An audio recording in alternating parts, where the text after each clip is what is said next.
run a test. Okay. So hi everyone, and welcome to our forum for November. I can't believe it's November already. Unfortunately, due to unforeseen circumstances, our presenters can't join us today, so I will be taking the session looking at gifted and talented learning. As always, we would ask that all mics be muted. We will record the session and share the highlights on our YouTube channel. If you check in the chat, I have added the details of all of our social media up there. So if anyone wants to join, follow us on media, you can find daily updates. We would ask that we keep any questions or comments strictly around schools, practice, and please don't name any schools or students. If you have questions, pop them into the chat or you can just call out during the session. We're very relaxed. Okay, so today we are going to look at supporting more able learners. So what do we mean by more able learners?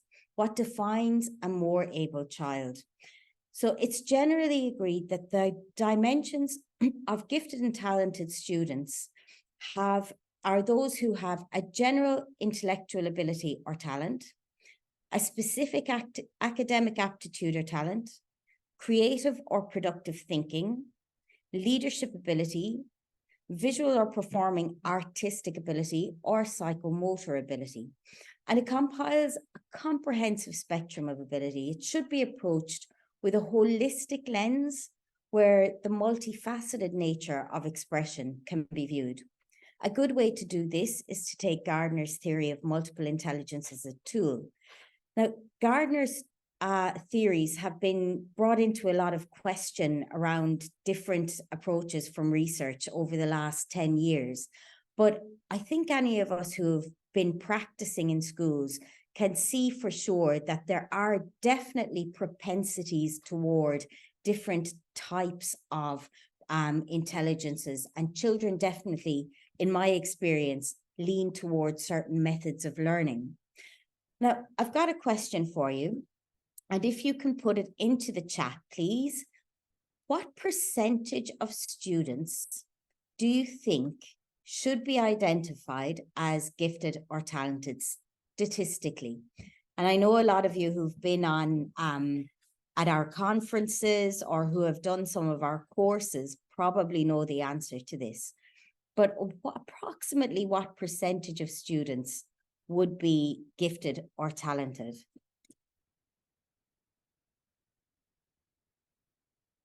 If anyone can give a guess, put it into the chat.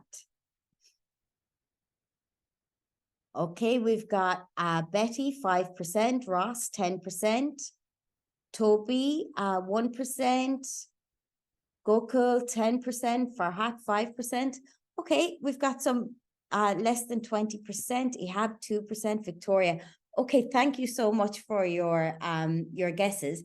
We're looking at Betty got it on the nail on the head. Approximately 10% of students statistically would be defined as being either gifted or talented. So one of the terms that are used is a precocious child, prodigy, genius, talented, advanced, superior. The words gifted and talented are often used interchangeably. And some research by Gagne in 91 differentiated by these concepts by defining giftedness as above average competence in an ability, while talent is an above average performance in a particular field. And you hear some different ideas around the differentiation. In my experience working with children, I think the nuances around the differentiation become less important as long as you recognize that the child has an additional ability. So I prefer to use the term more able because it opens it up.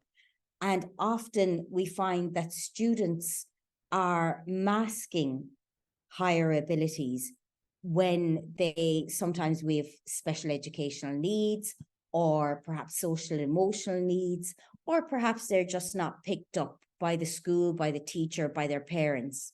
So using the term more able kind of opens it up and leaves the definition as a more fluid, flexible definition.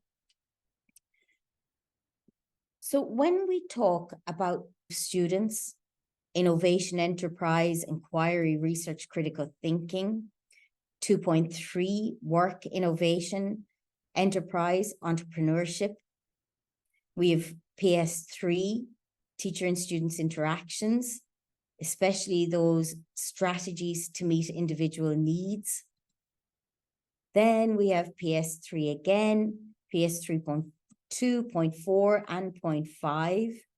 We have 4.1.2, continuity and progression for groups of students. PS4, modification of the curriculum. Then, of course, the obvious ones, PS5, identification of different educational needs, and gifted and talented fall under special educational needs because they have a special need to be accelerated. And then, of course, we've got PS6 under leadership. How do we innovate and improve? How do we ensure that relationships are maintained and built with families of those students? And of course, under communication. So all levels of the inspection framework pertain to students with individual needs and those who are more able. That does huge bodies of meta-analysis on educational research. And they analyze the research under 3 areas: the cost of implementation, how much research is available, and you can see the cost is reflected in the pound symbol. The amount of research is reflected in the little locks. And then this, the circle with the number in it, that demonstrates the number of months that you can accelerate learning for your students by implementing this method. So the EEF has identified these key areas as really good tools to accelerate learning. So individualized instruction, one-on-one work with your student, can accelerate learning by up to 4 months in one academic year. One-to-one tuition can accelerate learning by 5 months. Collaborative learning by 6 months. Small group tuition, 4 months. Feedback, 6 months. It's really, really valuable. And mastery learning. This is the one that's most important for us today, where you give a student really high levels of challenge, particularly our more able students. It can accelerate their learning by up to 5 months. Now that is huge. It's really, really valuable. It's really impactful. So when we think about accelerating our students' learning, it's really valuable to look up sites like the Education Endowment Foundation. But if you want to learn more, please pop us an email, connect with us on social media. I've put all of our social media links in the chat, and we'll be happy to support you. We have a whole package for working with a school to create a full program for supporting more able learners. If anybody would be interested, by all means, please reach out. Now, does anyone have any questions?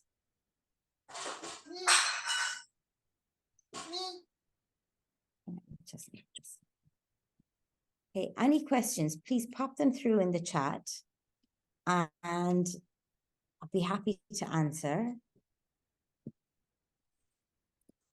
Oh, okay, I think we're all good then.